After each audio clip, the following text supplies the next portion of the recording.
கிறிஸ்துவுக்குள் பிரியமானவர்களுக்கு ஆண்டவராக இயேசு கிறிஸ்துவுடைய இனிய நாமத்தினாலே வாழ்த்துக்கள். இந்த நாளின் காலை நேர தியானமாக சங்கீதங்களுடைய புஸ்தகம் 18ஆம் சங்கீதம் முதல் 2 வசனங்களை நாம் தியானிக்கிறோம். என் பெலனாகிய கர்த்தாவே, உம்மில் அன்பு கூறுவேன். கர்த்தர் என் கன்மலையும் என் கோட்டையும் என் இரட்சகரும் என் தேவனும், நான் நம்பியிருக்கிற என் துருகமும் என் கேடகமும் என் இரட்சண்ய கொம்பும் என் உயர்ந்த அடைக்கலவுமாயிருக்கிறார். பிரியமானவர்களே, என் பெலனாகிய கர்த்தாவே, உம்மில் அன்பு கூறுவேன். நம்முடைய வாழ்க்கையிலே எடுக்க வேண்டிய பெரிய தீர்மானம் என்ன? ஆண்டவரே, உம்மிடத்திலே அன்பு கூறுவேன். பிதாவாகிய தேவனே, உம்மிடத்திலே அன்பு கூறுவேன். கர்த்தராகிய இயேசுவே, உம்மிடத்திலே அன்பு கூறுவேன். பரிசுத்த ஆவியானவரே, உம்மிடத்திலே அன்பு கூறுவேன் என்று அடிக்கடி நாம் சொல்ல வேண்டும். நாம் அதிகமாக விரும்பக்கூடிய ஒரு வார்த்தை ஐ லவ் யூ டேட். அப்பா, உங்கள் மேலே அன்பு செலுத்துகிறேன். இந்த வார்த்தை தேவனுக்கு மிகவும் பிடித்த வார்த்தை. பிரியமானவர்களே, இதை வெறும் வாயின் வார்த்தையாக இல்லாமல் ஒரு கொண்டாட்டமாக நாம் நிறைவேற்ற வேண்டும். இதுவே நம்முடைய வார்த்தையாக இருக்க வேண்டும். கடந்த நாட்களிலே ஒரு சிறு பையன், ஆண்டவரை அறியாத ஒரு பையன், நெற்றியிலே திருநீர் அணிந்து கொண்டு ரோட்டிலே எனக்கு முன்பாக ஒரு பாடலை பாடிக்கொண்டே சென்றான். என்ன பாட்டு பாடுகிறான் கவனிக்கலாம் என்று சொல்லி அவனை பின்தொடர்ந்து போன பொழுது அவன் ஒரு பாட்டை பாடினான். என்ன பாட்டு தெரியுமா? அன்பு கூறுவேன், இன்னும் அதிகமாய் ஆராதிப்பேன், இன்னும் ஆர்வமாய் உம்மை முழு உள்ளத்தோடு ஆராதிப்பேன், முழு மேலத்தோடு அன்பு கூறுவேன், ஆராதனை ஆராதனை என்று சொல்லி அந்த பையன் பாடிக்கிட்டே போனான். எனக்கு ஆச்சரியமாக இருந்தது. இது ஒரு கிறிஸ்தவ பாட்டாக இல்லாமல், ஃபாதர் பெர்க்மான்ஸ் அவர்களுடைய பாட்டாக இல்லாமல், அந்த சிறு பையனுடைய இதயத்தில் ஒன்றாய் கலந்து மிகுந்த உற்சாகத்தோடு வாயிலே அறிக்கை செய்யக்கூடிய ஒரு பாட்டாக நான் கண்டேன். ஆம் பிரியமானவர்களே, தகப்பனுடைய அன்பு ஒரு நாள் காணாமல் போய்விடும். தாயுடைய அன்பு ஒரு நாள் காணாமல் போய்விடும். கணவன் அன்பு ஒரு நாள் கரைந்து போய்விடும். மனைவியின் அன்பு ஒரு நாள் மறந்து போய்விடும். பிள்ளைகளுடைய அன்போ பறந்து போய்விடும். என்றென்றைக்கும் மாறாத அன்பு, தேவன் நம்மேலே வைத்த அன்பு, நாம் அவர் மேலே கொண்டிருக்கிற அன்பு, பற்று, பரிவு, நேசம், காதல் என்று சொல்லலாம். என்ன காரணம்? அவர்தான் நம்முடைய பெலன். அவர்தான் நம்முடைய பெலன். அவர் நம்முடைய பெலனாய் இருக்கிறபடியினாலே நாம் அவரிடத்திலே அன்பு கூறுகிறோம். பெலனே இல்லாமல் இருக்கிற நமக்கு கர்த்தரே பெலனாய் இருக்கிறார்.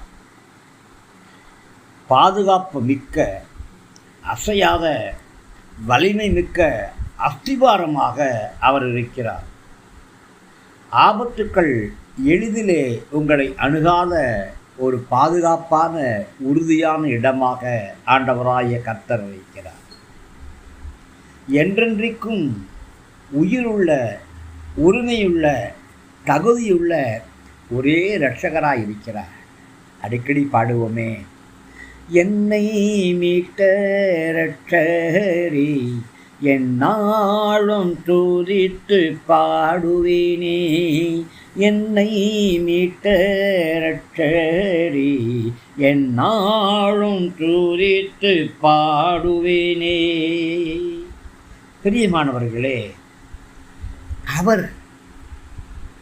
அவர் மாத்திரம்தான் என்னுடைய சிருஷ்டிகர், என்னை உருவாக்கினவர், என்னை படைத்தவர், என் சகல காரியங்களையும் அறிந்தவர், என் பலம், என் பலவீனம், என் தேவைகள், என் குறைவுகள் எல்லாவற்றையும் அறிந்தவர் மாத்திரமல்ல, பலவீனத்திலே பலனை தரக்கூடியவர், குறைவிலே நிறைவை தரக்கூடியவர், வியாதி படுக்கையிலே ஆரோக்கியத்தை தரக்கூடியவர், வாழ்க்கையிலே சமாதானத்தை தரக்கூடியவர், சஞ்சலத்தையும் தவிப்பையும் ஒன்றுமில்லாமல் போக பண்ணக்கூடியவர்.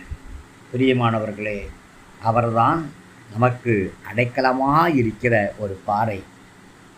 ஆம், ஒரு சமயத்திலே ஒரு நரி ஒரு மானை வேட்டையாடும்படியாக, ஒரு முயலை வேட்டையாடும்படியாக துரத்தி வந்தது. நரிக்கு ஒரு நாள் சாப்பாடு. ஆனால் அந்த முயலுக்கோ ஜீவ மரண போராட்டம். முயல் நரி தொடர்ந்து வந்து கொண்டே இருந்துச்சு. இந்த முயலுக்கு பதுங்க இடமில்லை. அங்கங்கே பார்க்கும் பொழுது ஒரு சின்ன கண்மலையின் வெடிப்பு இருந்துச்சாம். அந்த வெடிப்புக்குள்ளே தன்னை முழுவதுமாக குறுக்கி போய் மறைந்து கொண்டது, ஒளிந்து கொண்டது. இப்பொழுது அங்கே வந்த அந்த நரி அந்த முயலை பிடிக்க எவ்வளவோ முயற்சித்தும் முடியவில்லை. காரணம் என்ன? கண்மலையின் வெடிப்புக்குள்ளாக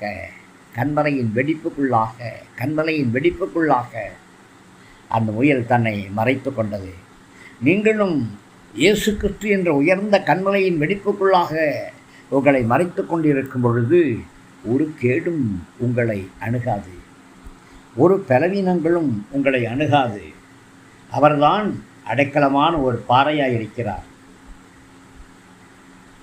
எனக்கு வரக்கூடிய எல்லா எதிர்ப்புகளுக்கும் நடுவிலே நின்று ஓடி ஓடி பாதுகாப்பு தரக்கூடிய நல்ல ஒரு பாதுகாவலராக, பாதுகாப்பின் வளையமாக, எதிரில் எய்யக்கூடிய எல்லா அம்பையும் வீழ்த்தி முன்னேறத்தக்கதான ஒரு மறைவிடமாக ஆண்டவராகிய கர்த்தர் இருக்கிறார். என்னுடைய வெற்றியின் வலிமை அவர்தான், என் இரட்சணியத்தின் கொம்பு அவர்தான், என் வெற்றி கொண்டாட்டம் அவர்தான். ஆபத்து நேரத்திலே உயரத்திலே வைத்து என்னை பாதுகாக்கிற கர்த்தர் அவர்தான். பிரியமானவர்களே, இவைகள்தான் என்னுடைய அறிக்கை. என் அறிக்கை மாத்திரமல்ல, இவைகள்தான் உங்களுடைய அறிக்கை. இந்த அறிக்கையின் மேலே ஆண்டவர் பிரியப்படுகிறார். தினசரி இந்த அறிக்கை பண்ணுவீங்களா? என் கண்மலை நீங்கள் தான் சொல்லுவீங்களா? என் கோட்டை நீங்கள் தான் சொல்லுவீங்களா? என் இரட்சகர் நீங்கள் தான் சொல்லுவீங்களா? என் தேவன் நீங்கள் தான் சொல்லுவீங்களா? நான் நம்பியிருக்கிற என் துருவன் சொல்லுவீங்களா? என் கேடகன் சொல்லுவீங்களா? என் இரட்சணிய கொம்புன்னு சொல்லுவீங்களா? என் உயர்ந்த அடைக்கலன்னு சொல்லுவீங்களா? ஆம், கர்த்தரே என்னுடைய பலன், கர்த்தரே உங்களுடைய பலன், கர்த்தரே நம்முடைய பலன். நாம் அவருக்குள் அன்பு கூறுவோம்.